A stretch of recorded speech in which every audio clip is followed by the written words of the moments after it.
Hi, my name is Cheryl Canson, and I am here to tell you about the injustices of the criminal justice system.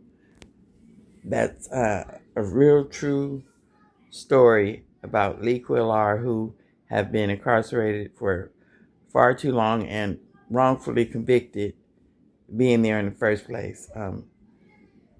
I went to a court hearing of his, and the hearing was continued, but they said there was no hearing. And he's been serving fictitious charges that weren't even um, he wasn't even given his just day in court. He wasn't even given due process. It was just all just false accusations. um,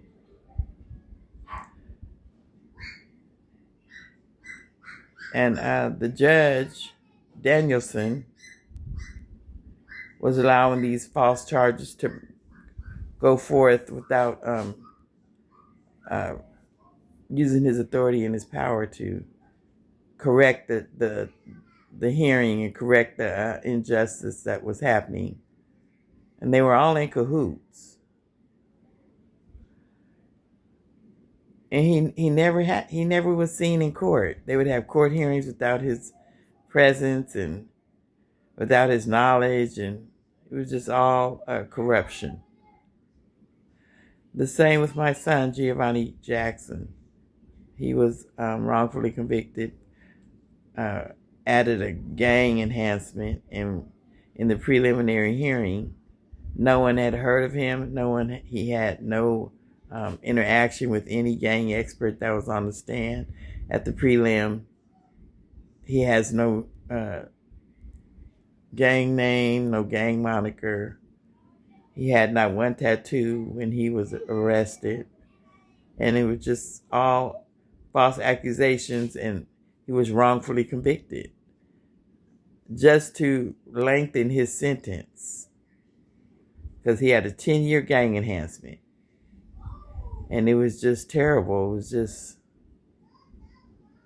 terrible to just take over someone's life like that and throw them in prison without due process, without his day in court.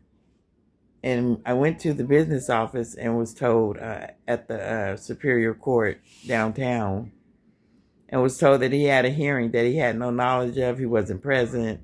And I'm his mother being on the outside.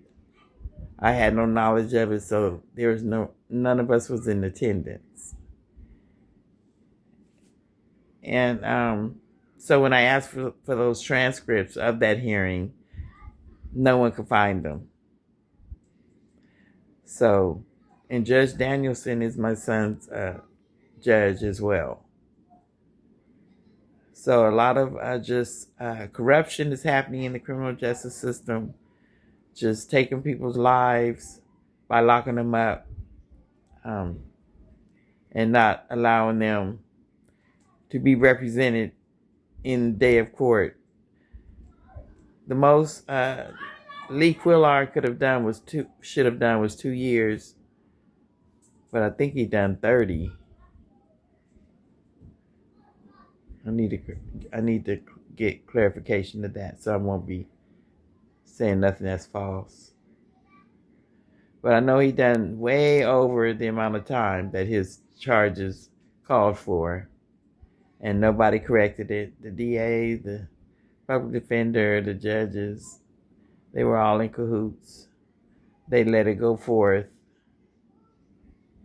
And it's just downright unjust and racist.